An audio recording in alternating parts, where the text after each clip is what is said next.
We see a thief named Morris. A smart and dangerous criminal. Police caught him after robbery. He gets life imprisonment. He is taken to Alcatraz Federal Penitentiary. World's most secure prison. Built in middle of ocean. On a small isolated island. Even if someone escapes prison, water blocks every direction. No one has ever escaped. Only top criminals are kept. But everything is about to change. Because Morris has arrived. A master escape artist enters. He escaped prisons many times. This time he feels nervous. Security here is extremely tight.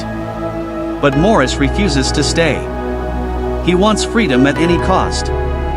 From the first day itself, he starts planning escape.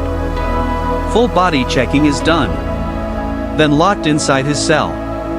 Guard says coldly to him, "Welcome to Alcatraz." Suddenly a loud bell rings.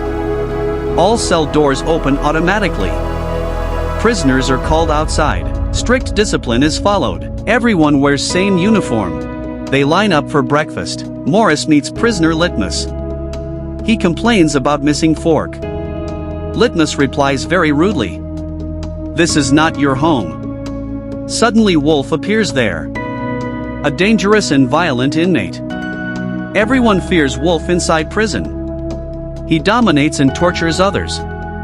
Wolf starts targeting Morris, trying to scare and control. Meanwhile Litmus asks food. Morris gives him his plate. But Morris notices something strange. Litmus feeds a small rat. That night Morris meets Warden. A very strict, cruel officer. Warden says he knows Morris. "You are smart but useless here.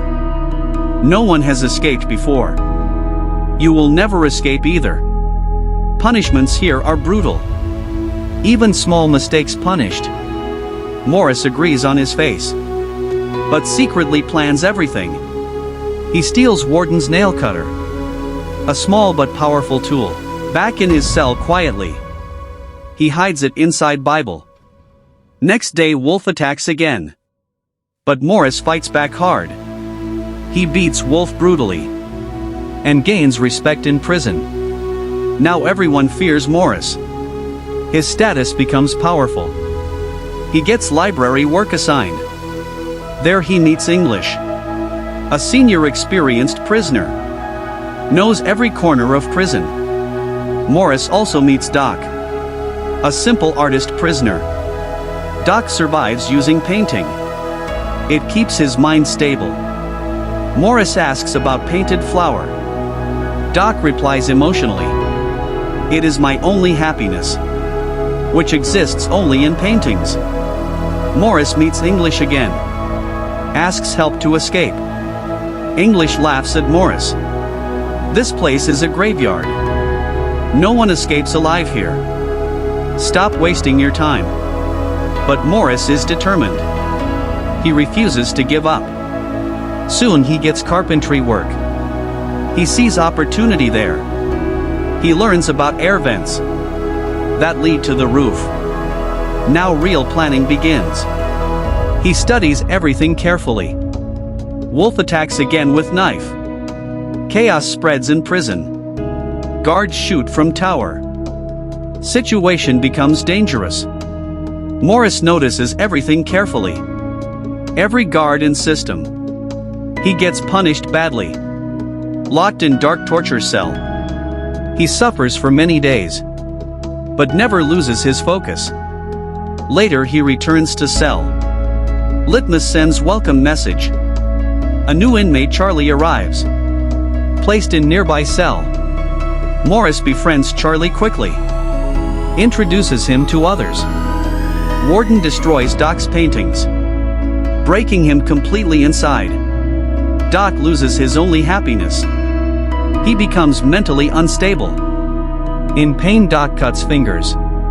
Saying he cannot paint anymore. Morris gets very angry.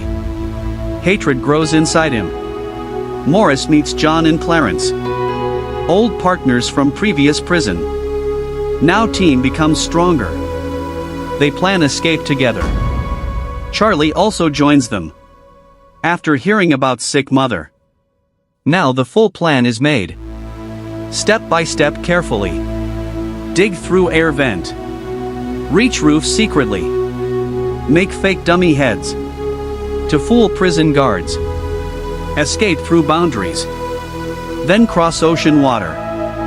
Use raincoats to build raft and life jackets for safety. Morris starts digging slowly, using nail cutter tool. It is very difficult, but he continues patiently. Then he gets new idea. Using spoons as tools. He tricks guards cleverly and steals extra spoons. He creates better digging tool, using metal and fire. Charlie guards while digging, giving signals if danger comes. Once guard almost catches them, but they manage somehow. Morris removes concrete slowly, making hole in wall. He steals sharp metal piece, hidden inside his shoe. Using that he cuts vent, opening path to roof. Now they prepare dummy heads, using cement dust and paper. Add paint and real hair, making them look realistic. They also create fake wall cover to hide tunnel perfectly. One night Morris goes alone, testing escape route. He climbs to the roof, using pipes carefully, but finds a metal grill, blocking the way out. Next day new plan forms. They need to cut grill.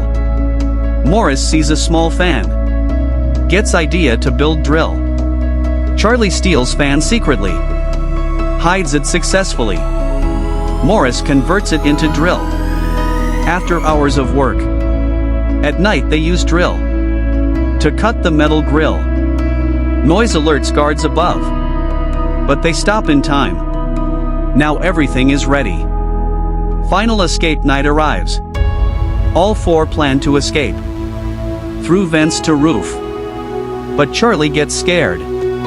He loses his courage. Morris, John, Clarence continue. Without waiting for Charlie, they reach prison roof, avoiding searchlights carefully. They climb down pipes, reaching ground silently. Then they cross fences, finally exiting the prison. They run towards shoreline. Time is running fast. They inflate raincoat raft, using only their breath. It takes lot of effort, but finally raft is ready. They enter ocean water and disappear into darkness. Next morning guards check cells. Everything seems normal initially, but dummy head falls apart, and truth is revealed. Sirens start across prison. Emergency spreads everywhere. Search operation begins immediately, but no bodies are found. Warden claims they drowned, but he knows truth inside. They might have survived and reached freedom. Later a flower is found, Doc's symbol of happiness, meaning Morris escaped successfully and took silent revenge. World calls Morris a genius. His story becomes legendary. 1 year after this incident, prison gets permanently closed, because nothing was impossible anymore. Even Alcatraz could be escaped.